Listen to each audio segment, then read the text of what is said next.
Hello and welcome to the Metapod, a Pokemon TCG podcast that revolves around the evolving meta. There's been some ups and downs lately. We'll start with the bad news, so then we can end with the good news. How about that, Sean? Yeah, sure. Let's start with the bad. I mean, are you referencing the image that everyone on YouTube is seeing right now? Yeah, well, I guess, if you're on YouTube and you're seeing it, then it might be a good thing for you because it's a real goofy looking face I got going on. But for anyone watching on YouTube and was not present on the stream that I had on Twitch on Monday, I think the people around me are using the internet a lot more. I think because it's Thanksgiving week, so the schools are off for the entire week, families visiting and stuff like that. But the connection was not great, so I am turning into audio only, but you on YouTube are still able to see Sean moving around his screen, all of that stuff. And just like I've done with Sean when he's not on the podcast, you get a nice old picture of me. Yeah, I will say, I think there's just a bunch of Bitcoin miners, is my guess, that moved in Bitcoin miner? Wait, what? And they're sucking up all the internet juice. They're sucking up all the internet juice mining for Bitcoin. Well, I don't have Bitcoin. No. Stop mining my internet. No, I know. Yeah, the joke was that other people, when they mine for Bitcoin, it takes up a lot of power and potentially, I guess maybe not internet, but I don't know. What the heck? Come on. But you know what's a good thing, Sean? What?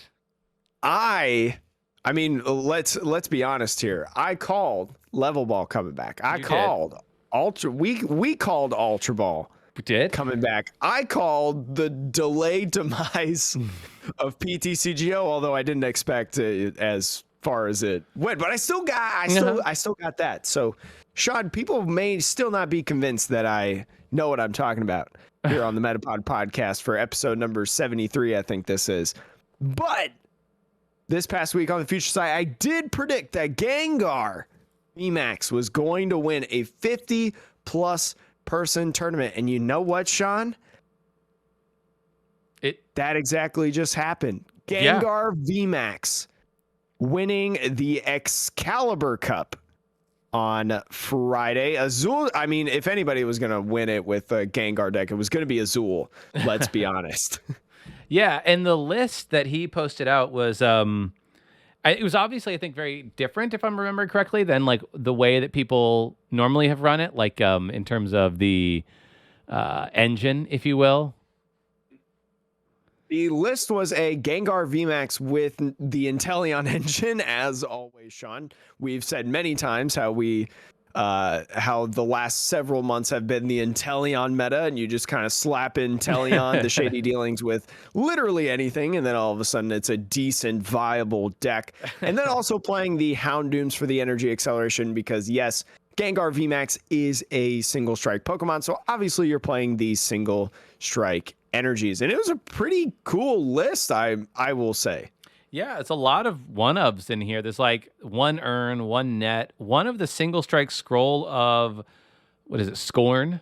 Scroll is such a good card. I played that before, like the Evolving Skies meta when it was just regular Umbreon, and just, the energy efficiency is so good, and with a lot of decks two-shotting you or something right now, I just think Scroll is so good, Sean. Yeah, so I will say though, like it's got a very consistent engine, but it's such. I have it pulled up here for everybody on YouTube. Jake can't see it either, but yeah, I have the list pulled up. It's such a linear list, though. It's just like, how do we win? Gengar, when do we want to win? As soon as we can, because if you can figure out our strategy and stop us, we have no answers.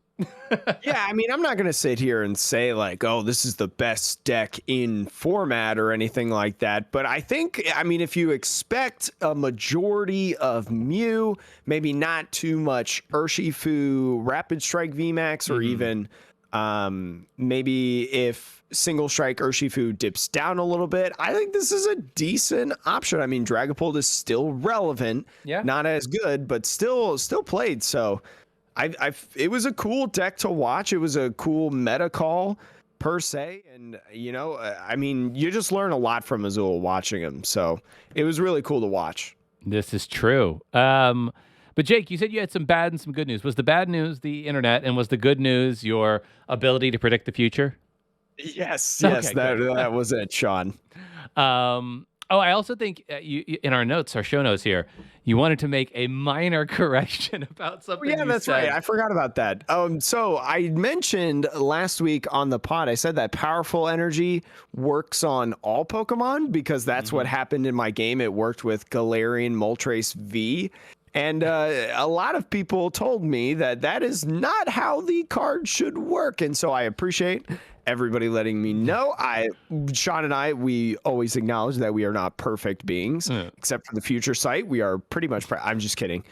But I think that was a bug because I am like 99% sure that I had some extra fuel damage on my Moltres. So fill out those bug reports again, people, when you see those bugs and you experience them, all that stuff. That's how we get the games fixed. Although I don't think it's not like Martial Arts Dojo where it's like everybody's playing the deck and so it's a problem. It's a very few people and an interaction that doesn't really happen a lot because you almost never attach the powerful energy to the Moltres anyways. So I wouldn't worry about it too much. Yeah, PTCGO done got you there.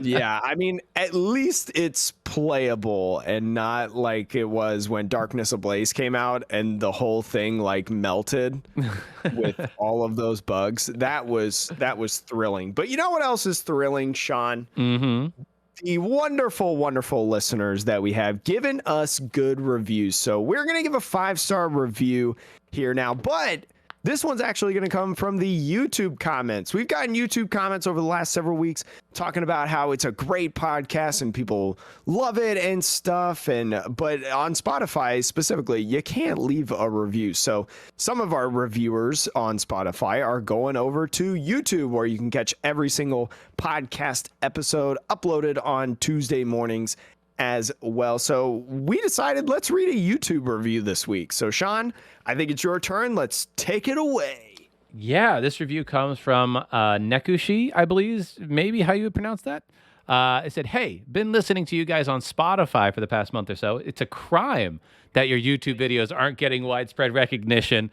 I mean, we agree it should be labeled an actual crime. But wait until TCG Live comes out. 10 million views first week you watch.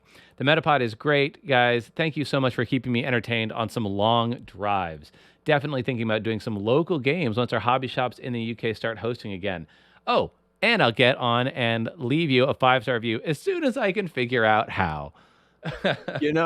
Sean, if I'm really trying to get to that 1,000 mark so that I can get ad revenue and stuff, because if I can get it before PTCG Live comes out, we get 10 million views the first week that PTCG Live comes out. Ooh, we're going to be racking in that dough, Sean. Yeah, so if you want to support the pod and Jake also financially, get that sub count up to 1,000 so we can get that sweet dollary dues. I'm just here to have some fun, but I don't mind a nice little paycheck every once in a while. But you know what I wish that I could have, Sean? What is that, Jake?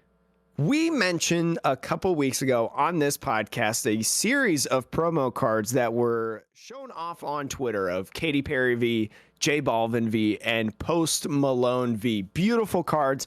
I said myself here on the pod, like, man, I really want that Katy Perry V. Like, that's such a beautiful card, etc., etc. And we even theorized like when, how these cards were going to come out, hypothetically speaking, because there had been no information about that yet. But what did get announced, Sean, is that these promo cards will not be given out to the public. Wah, wah, wah. Yeah. It says the article from Pokey Beach that I have pulled up here. The statement that Pokemon issued on the site, it says, this special Pokemon DCG card is for promotional use only. Katy Perry was gifted with a printed version as a special thank you for their collaboration. No plans to print the card for consumer use or purchase. Post Malone and J Balvin also received their own copies. And they also showed how, J Balvin obviously was showing off the copy that he got on his Instagram. So it will be interesting. We don't know exactly how many of these cards were printed. Like, did they just give literally a single copy to each artist, or normally, when you go to print the cards, now granted, Pokemon can do whatever they want, but you normally would print something out in a sheet, and a sheet would have, more than just 3 cards. So it wouldn't surprise me if these were given out beyond just the artist directly. There might be, a few copies given out to not only the artist, but other people who worked on this promotional campaign. So it wouldn't be the craziest thing if these one day make their way onto eBay from someone. What do you think, Jake? I mean, these could eventually make their way onto eBay. I mean, they would be an insane value on these cards. I mean, if we look at in the past, the unreleased Ishihara GX card, I mean, that hit PSA, that hit the open market, but man, I just there's no shot now that I'll be able to get Katy Perry V, because there's always going to be somebody paying more because I'll be unemployed. And yeah, no one just this is my call out now to Katy Perry that if she ever doesn't want the card, for whatever reason, if maybe she's like, I just got to part ways with it, you can call me. I would love to take care of it. Babysit it even if you need to. And anyways, I just wanted to announce that because I know myself and some other listeners of the podcast were very excited about these cards. And now my heart is broken. Yeah. Sean. Well, I mean, so what the PokeBeach article also has, and for those of the listeners who don't know, there is a card, Ishihara GX, which was a card for his 60th birthday. Ishihara, I believe, is the creator of Pokemon, I want to say, or maybe like the CEO of Creatures Inc., something like that. But very high up at the company. And so for the 60th birthday of his 60th birthday, they produced a number of these Ishihara cards for the company, and those do sell for a premium. The 1 or 2 that have ever sold. And so this is similar in vein. If they only literally produced 1 of each, though, then I would say they will never go for sale. It would only go on sale probably like years and years later. Like if J Baldwin sadly passed away, and in the will he gave it to someone, and then they sold it for like the J Baldwin Foundation or whatever, like that's what it would kind of do, I feel like. So what you're saying, Jake, is start saving up now, kids. Maybe in 60 or 70 years, if you invest your money correctly, you might be able to afford one of these cards. I'm just 60 years of compound interest. Years, that would be an absurd amount of money. That's what I'm saying. It will be an absurd amount of money probably if Pokemon is still around and people are still collecting cards that far into the future. These cards will be worth that much money probably. So yeah, put your money into an investment portfolio now, children.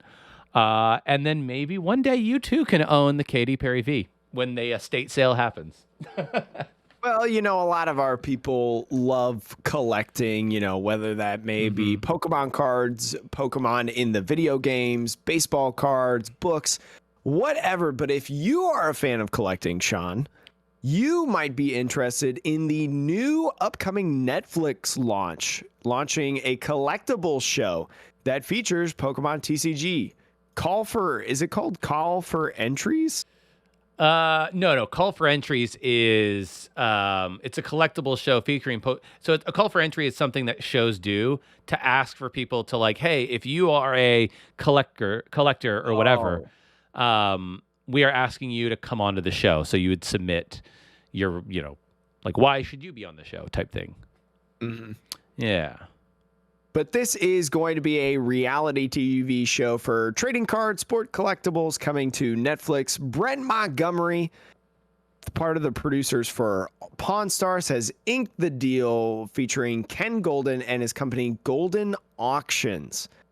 So, Sean, we know that back in March, PSA 10 Charizard sold for $390,000.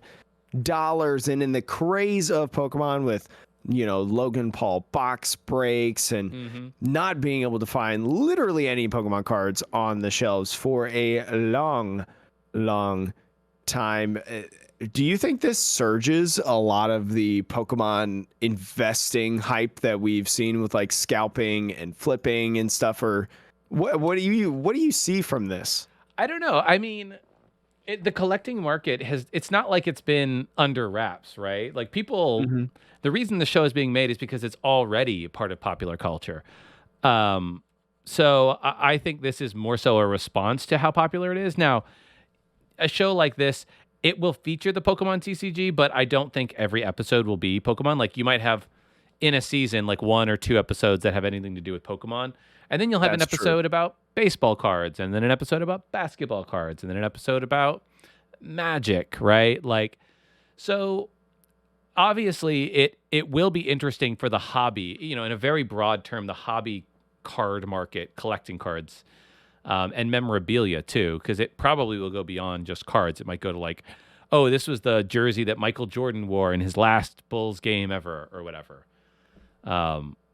So it'll probably be just good for the hobby, but I don't think it will have a super significant impact on like the Pokemon card collecting scene. Yeah, I mean, I'm looking at the website right here. You see shoes on here. Yep. There's comic books. There's a Harrison Ford signed Star Wars blaster gun. Oh, yeah. So a variety of different things in here. But yeah, like you said, not only cards, just collecting as a whole. This is not affiliated with the Pokemon company, so it's not like the Pokemon company is like, yeah, look at the show that we're helping put out. They don't. It's just their cards are there essentially. And with Netflix, I mean, this is gonna be something interesting. I'm kind of like intrigued by it. I'm just curious. Like curiosity kills the cat. Yeah, I mean, it'll be interesting to see. Like I said, I don't know how big of a role Pokemon will play, but for those of you also who are wondering, almost all the cards that'll be a part of the show will be graded cards, is my guess, because that's just how most of these high-end auctions go. But if you are interested, if this is something like, if you are a collector of Pokemon cards and you want to see what the top end of the hobby is, this will be a great place to see that, because they're going to auction off those like sealed boxes that you only ever see like once in a blue moon, or those there's like a Pikachu Illustrator card that is super rare, rarely comes up for auction. And those types of cards don't usually get sold on eBay. They more so get sold in auctions like this. So I think it will be really cool. I think it will be very informative for a lot of collectors who maybe didn't know about cards like the Ishihara GX or that Pokemon Illustrator or champion cards, right? Every time that there is a world championship, the first, second, and third place each get an actual Pikachu promo. We haven't had Worlds in 2 years, but for those of you who have entered the hobby and are like, well, what do you get if you do win Worlds outside of money? You get a promo card that is a 1 of 1. You get like, there's one card for the first place winner. There's one card for the second place. And Japan has had these cards for a while. And those are the kind of cards I think that will be, that you'll get to see that you don't normally see in the wild. Yeah, and I would assume similar like Pawn Stars, like you're probably going to get people that come in with their collections, and even if it's not like graded cards, like in this Goldin Auctions website, there's a little tab that says that you can sell on this website. So like maybe if I have the hypothetically speaking, the Katy Perry V card, and it's not graded or anything, but I'm like, what? I think I kind of want to sell it to this shop and, just get my money now. Don't want to go through the pain of getting it graded and all that stuff and waiting and whatever. So I'll just get my money now. You could probably do that through here. And so maybe people bringing in like on Pawn Stars, the one episode where the guy's like, I have 70,000 Charizards. You remember that? Yeah. Have you heard about that? Yeah. Well, that was wasn't that Gary, the king of Pokemon guy? Well, I remember it's been a while since I've seen it, but I remember a guy came in and he was like, I have a ton of Pokemon cards and I've got all these Charizards. That was worth blah, blah, blah, amount of money. That's how he got famous, is he was on the Pawn Stars show. Yeah. And then Gary from Pawn Stars or whatever was like, I'm looking at these Charizards and they're not worth jack crap in the way that they are. And then it was It was very wrong. They were like, "Oh man, $700,000." This was many years ago for the listeners, but 700. That's crazy. I can't get myself tied up in a hobby like this that it could tank tomorrow. And it's like that's one of those like biggest mistakes of Pawn Stars ever clips. I mean, I wish I would have gotten a chance to like personally look at it, because a lot of those cards. I mean, you send a picture of cards or you see it on video, and it's like it looks fine, and then you get it in your hands, and then it's like. This isn't as pretty as I thought it was, But yeah, I would say though, like if any of our listeners want to be on a Netflix show, and if you think you have some very cool Pokemon collections or cards that you're looking to part with, it may be a situation where maybe don't sell them immediately. See if you can get on the Netflix show. I don't know if we have any listeners with those kinds of collections, but if you do, this is a great way to get onto a Netflix show. And you know what, as well, even if you're like me and you just collect Darkness Ablaze Rowlets, not a super prestigious card, but it's one of my favorite cards of all time, you can tweet at us your collections and show off your cool cards. I'm trying to be more active with the Metapod Twitter, trying to tweet a little bit every day, not as much as my main account, per se, because that would be way too much. But on @MetapodTCG, you can go hit us up on Twitter. Show us your collection. Show us your stuff. Whether it's a common card, uncommon card, rare, super extravagant world championship, rare, like whatever it is, whatever cards you like, Sean. Yeah, actually, I like this. You know what we should do, Jake? We should set aside time for an episode in the future where each of us shares our collection. You know what? I would actually be down for that because I can't show you all because I don't have video. No, this not week. today. Not today. But I have a box of special cards that I have like protected, like super protected, waiting to go to PSA someday when I'm rich and famous and maybe live near PSA and they're not super backed up. Yeah. I have a box of the same. So send us your collections, folks, and that'll be an episode that will probably encourage people like, hey, if you don't normally watch, this one may be an interesting one to see in person. But yeah, you might want to watch it on YouTube at that point. So we'll go ahead now at Atrocious Gameplay to go subscribe to the YouTube. But anyway, Sean. Yes. Do you want to talk about collecting cards? Let's talk about some of the new cards that were revealed, some new character rares as part of VMAX Climax. So I think first we should start off with the Houndoom V, because that was the first one done last week, and I think it was announced actually right after we talked and recorded the Metapod. So this is new for this podcast. But Sean, this is off of PokeGuardian.com. Houndoom releasing with a character rare with Grimsley. So this card, if you do not know, because maybe you can't read Japanese, this is the single strike Houndoom that came in, was it Sword and Shield base set? No, it would have been Battle Styles. Yeah. Yeah, Battle Styles that came out. The single strike one that accelerates the energies that we see all the time, and single strike on Beyond Urshifu, things like that. So this one is phenomenal. Yes. In my opinion. Absolutely beautiful looking. Love Houndoom. Great Pokemon. Grimsley there with his smirk. Absolutely beautiful. But VMAX Climax, for anyone who doesn't know, is a high class set S8B coming out in Japan. It's going to release on December 3rd. So we still have like a week and a half until it releases. And we'll probably see even more cards in the coming week. Probably by the next time we have a podcast, there will be more character rares revealed and shown before the set comes out. But Sean, do you, whenever you, because I can't see what you got on the screen, whenever you're ready, throw it to the next one.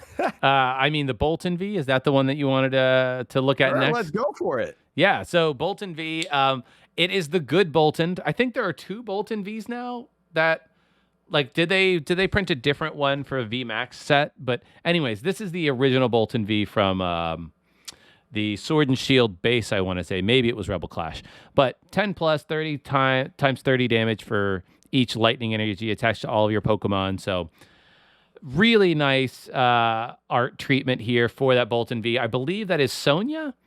That is trotting off. It looks like Sonya is leaving the house, and Bolton is, I guess, very excited as a doggo would be. But I would going on a walk, Sean. Maybe they're going for a walk. I love that, Jake. I love that. Yeah. So it's the good Bolton V, and this card has had several arts now. You've had the shiny, you have the alternate, you have the regular, you get the character rare. So, however you want to play, your Bolton V and VMAX deck in the future. You will have the ability to have all the arts or just whatever your favorite art. It's awesome. It's a great card. I love this as well. Bolton V, it's the Rebel Clash one. You're right, it is the good one.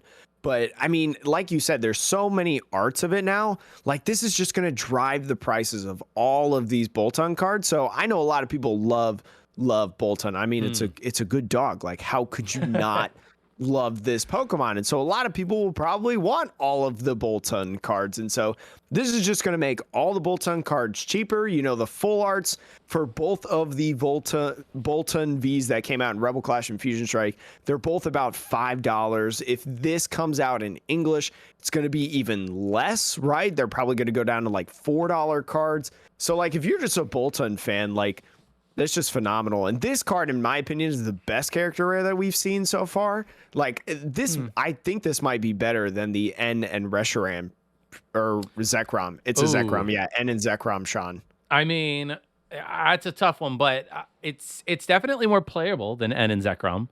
Yeah, I will grant you that. But yeah, all the character rares.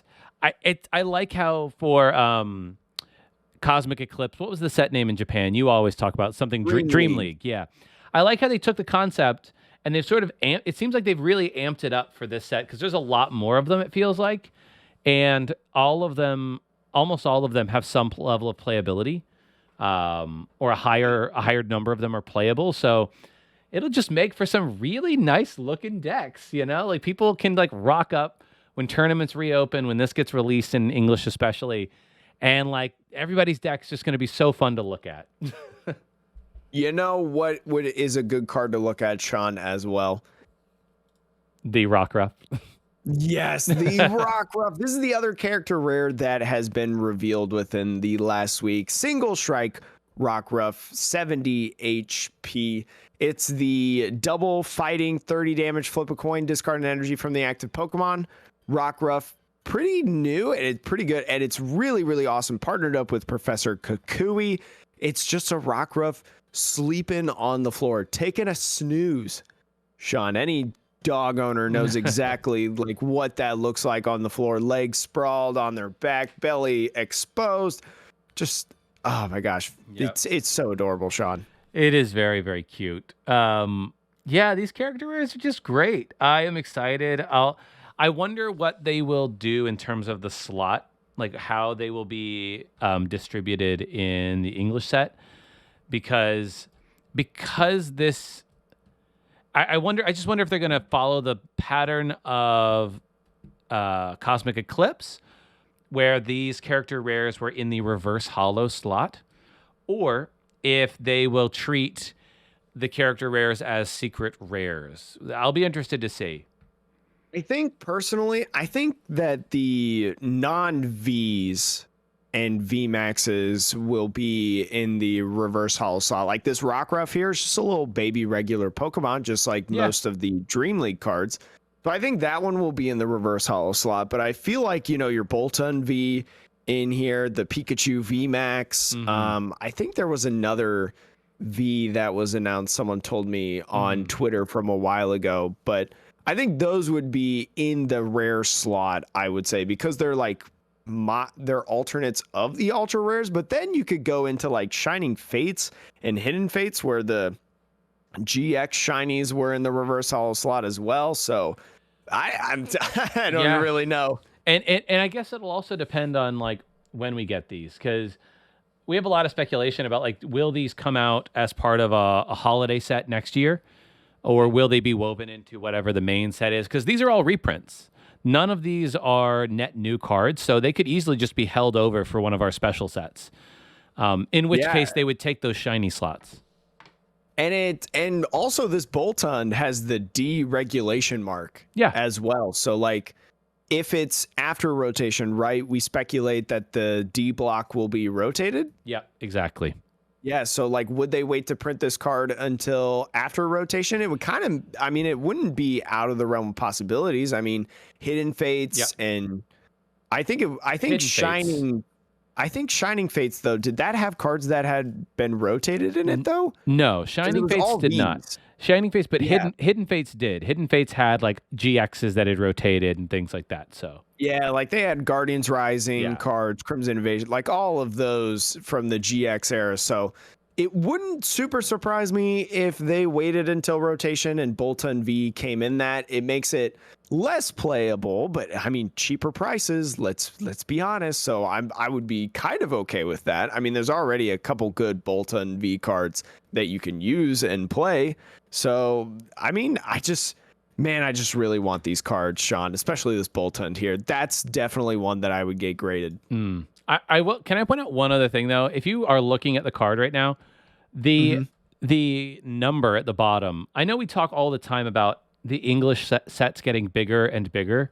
Like I think the last one was like 270 or 280 cards, something crazy. Oh my gosh. The Japanese sets, for those of you who don't know, Japanese sets are almost always much smaller than American sets, like or non-Japanese sets, because our sets are a combination of several Japanese sets typically. But to have a Japanese set, I've never seen a Japanese set that I can remember that had over 200 cards, including secret rares. I know Tag All-Stars had 226 alongside the secret rares. So I think really it's just these like high class packs and these high class sets that are getting this gigantic card treatment because there's so many alternates and new things. And they're kind of like a hurrah with, you know, the last year with the era that it's in right now, you know, showing off a whole bunch of different cards from that time. So it makes sense, but yeah, it's one of those things that this set is ginormous. Oh my so gosh. Trying to pull it is going to be very difficult, especially because these packs are going to be expensive to export. Yes, this will be like the like you said, Tag All Stars, or what was the set that came out that was the equivalent of Shining Fates last year? Oh gosh, it's on the tip of my tongue. Shiny Star V. Yes, I bought a box of that. Yeah, like those. So if you're looking to get those, those will be the ones that are typically more pricey. And they'll usually come with fewer packs, but bigger packs. Like the packs are like 10 cards instead of the normal 5 or whatever. Yeah, I think you'd have to... One person that I recommend if you want to know everything about VMAX Climax is OKJLove over on YouTube and Twitch. Personal friend of mine. This is the connoisseur of Japanese product and everything going on over there. So I highly recommend checking them out. But I believe when I bought Shiny Star V boxes, because I bought the old Nessa promotion box thing that came with 2 Shiny Star V boxes. I think each box had 10 packs in it. Yep. So like a booster box of these high class sets is 10 packs. And yeah, you're right. It has like, I think it's 10 to 12 cards. Yeah. In each pack, so it's pretty thick, but I mean, I did not feel like that I got scammed or anything like that. I think it was well worth it. Yeah, and those are also the kind of packs that of modern Japanese sets. Those are the ones that if you're a seal, we're talking a lot about collectors today. If you're a sealed collector, that's the Japanese box to keep sealed. If you like that as well, so.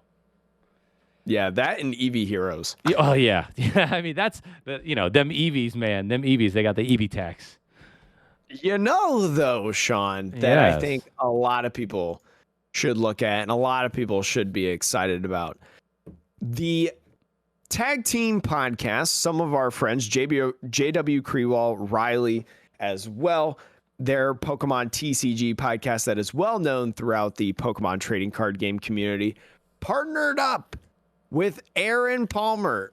Excellent person in the Pokemon community. Very, very fun, great person, done a lot of great stuff. Announced the Palette of Friends, Sean. This is a new group over at Knitterina.com, the same spelling as the Pokemon Knitterina. The Palette of Friends initiative aims to put more women and players of marginalized genders at top tables which will empower and encourage more people like them to play competitive Pokemon TCG. Sean, I don't think it's a surprise when you go to your local leagues or you go to tournaments and stuff that there's just a lot of white middle-aged dudes, right? Middle-aged, not so much, but yes. Well, I would say let me rephrase that. College to like high school to like freshly graduated college. I was getting nitpicky. So yes, no, you're right though. You are correct. Moral of the story, I consider myself middle-aged. But anyways, this first project is this initiative pairs players with pairs players of marginalized genders with a professional coach for a free coaching session. Coaching sessions take place between December 1st through the 8th of 2021. Although applications have closed, you can join the wait list for this. And Sean, if you want to get coaching and you are you identify as part of a marginalized community, a minority of some sort, the coaches here are insane. This is a high-class list of coaches. Alex Szymanski, multiple Players Cup champion, multiple top 8s in international events, including Worlds. You have JW Krewall, who's a 2-time regional champion. Andrew Mahone, the owner of Tricky Gym, 5-time Worlds competitor. Luke Morza, or Celios Network, 3-time 2-day regional guy. Azul, which is one of the best modern players that we've had lately, 5-time regional champion. Michael Pramawat, one of the best players of all time, 7-time regional champion. You got Chip Ritchie, Stefan Ivanov, Henry Brand, last world champion that we had, Rahul Reddy, Tate Weisel.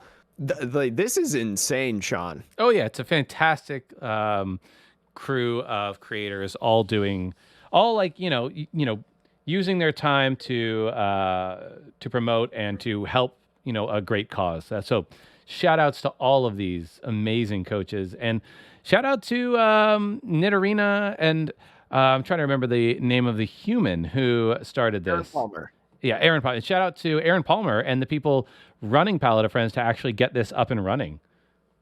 Yeah, and again, if you want to apply for the waitlist, it's for people 18 and plus who are often subject to abuse in different gaming communities because of their gender and identity. This includes women, even trans women, as well as trans men, non-binary, genderqueer, or gender fluid identifying people.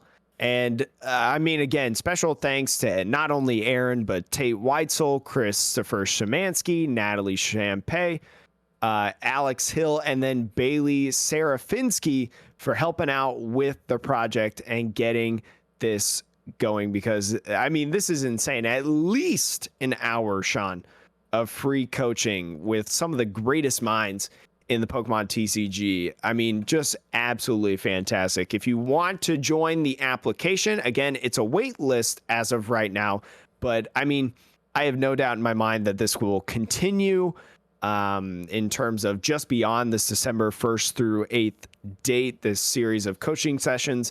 I bet they'll do plenty of events in the future and things like that. We'll leave it in the description, whether that's on YouTube or, your podcasting platform that you're listening on, the site to be able to watch it. Just again, nidorina.com. If you can't wait, you want to get into it right away. And I specifically wanted to give this a good shout out because this is an awesome thing, Sean, as we appear, getting closer to competitive IRL play once again. Yes, indeed.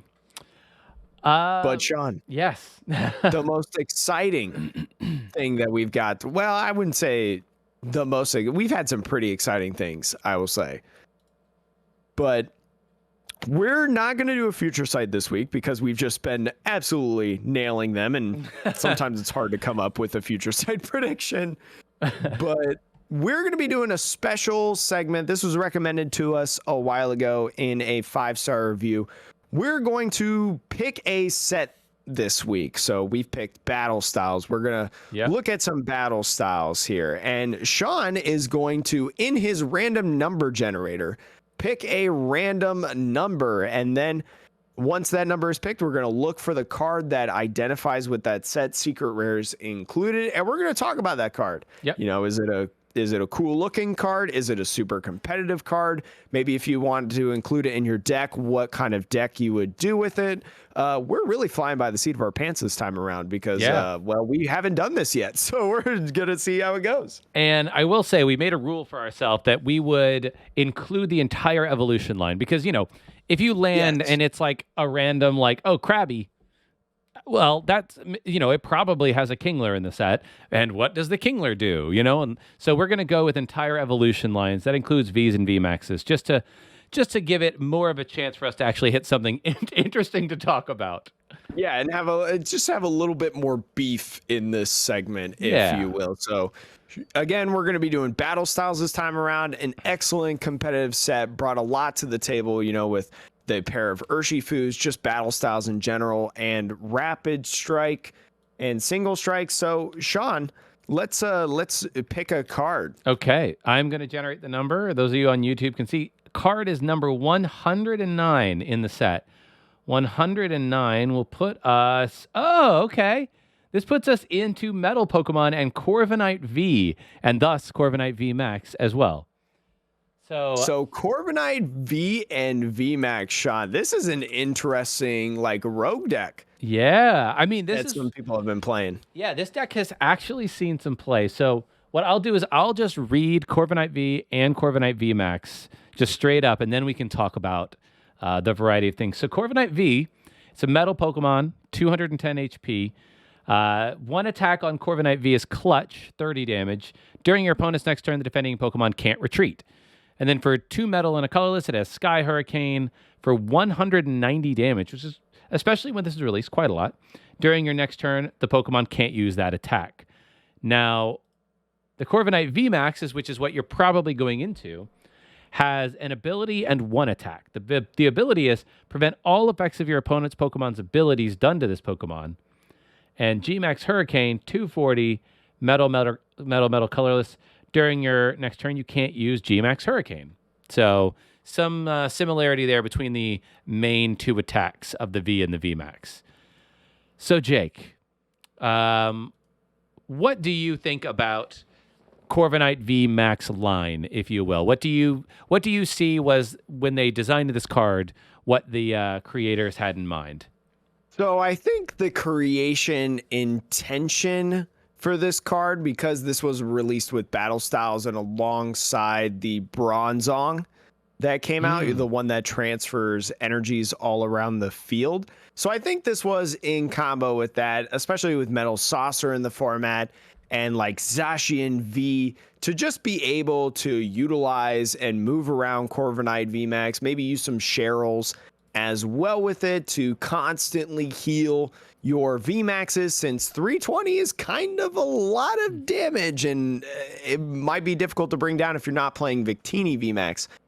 But the way that I like to play it, Sean, I like to play it in the control-y, angsty aspect of the game. Are you aware of this deck? Is this a standard deck? Yes, it is.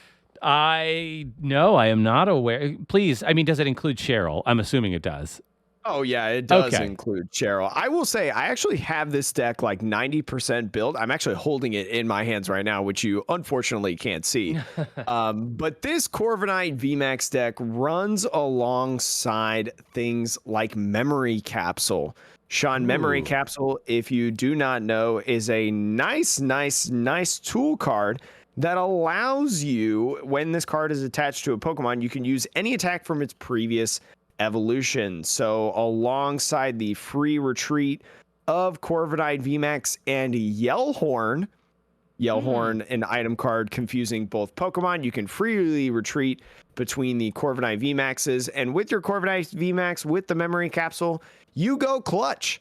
A lot of people actually, Sean, not playing a ton of Switch cards right now in the format. They play Air Balloons, sure, they play Tower of Waters, sure, but not a lot of people playing actual Switch cards. So Corviknight just really punishes that and allows you to not be able to move Pokemon. And I mean, there's different ways that you can win. You can win by taking prizes. You know, clutch is a little bit of setup damage in terms of the 30, 30, 30, 30, 30, all that stuff. And maybe you could do a 240. Or you could just deck out your opponent. Why not? I think of all the Pokemon that use things like Memory Capsule, I think Greedent VMAX is another one that people have discussed. But yeah, Clutch, making it so your Pokemon can't retreat, the defending Pokemon. You could also combo this with like, Boss or maybe even Umbreon VMAX. And yeah, put the stadium that increases everyone's retreat cost by 2. What's the name of that stadium again? Gallermine. Gallermine, that is it. Yes. So you have all of these cards in play. And yeah, to your point, Jake, you also play a bunch of Cheryl because Cheryl will heal all damage from evolution Pokemon. And Clutch only costs 1 metal energy to stop retreat. So you just ping them and annoy them every turn and keep gusting things out and making it really difficult for them to take a knockout on you. You do that long enough, and then you can put energy on with Metal Saucer or anything else, get up to those big 190 or 240 swings. Also, with the Memory Capsule, you can go 240 swing. Fine, you can't use G-Max Hurricane, but you can use Sky Hurricane for 190. That's fine. So, or you could just clutch. Or you could just keep clutch. Yeah, exactly. And it's an interesting deck. I'm not going to sit here and say like, oh yeah, play this for your next 1K event. You're going to win. But it's a fun deck. It's really, really cheap to build. Corviknight VMAX is less than $3. Yeah. And I will also say there's not a lot of fire decks right now in the format.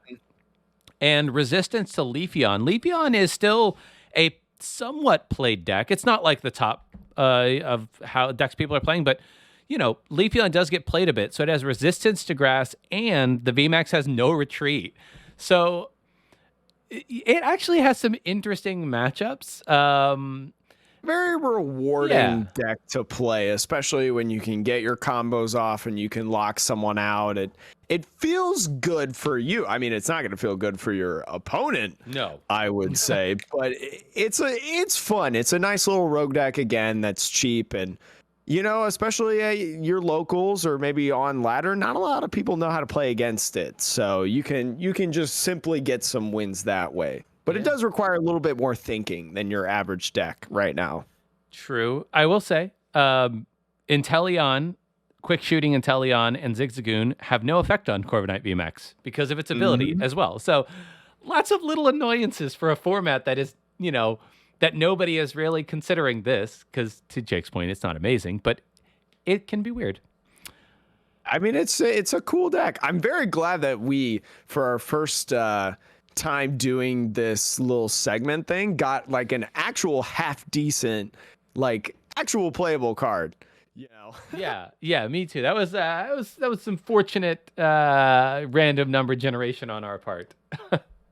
We will, though, maybe next time pick a set that doesn't have too many playable cards, like Vivid Voltage, arguably one of the worst sets since like Crimson Invasion or Steam Siege. Oh gosh, yeah, that would be rough. But yeah, if y'all like this segment, definitely hit us up on Twitter or in the reviews. I think we're gonna try to keep doing this a few more times and see how it goes. But yeah, maybe we'll do like a alternating future site and this, or maybe if we just can't think of a future site, we'll jump on this. We're just having fun. Yeah, we're just having fun. Yes. But Sean, is there anything else you want to talk about? I don't know how long we've been going. I mean, we've been going. This will be a shorter episode because we decided to let the meta develop for another week before we go back into some meta analysis. But that's it for this week. So if you wanna sign us off, Jake, go for it. Thank you again so much for listening to the Metapod podcast, the Pokemon TCG podcast that revolves around the evolving meta. We actually have some big news to announce next week. Some cool opportunities. Can't leak it yet because it's not 100% ready, but there may be potentially a big announcement coming next week. So be excited for that.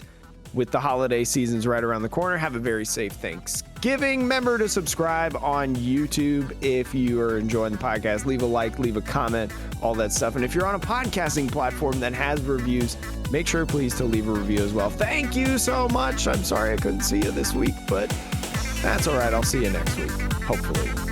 Bye.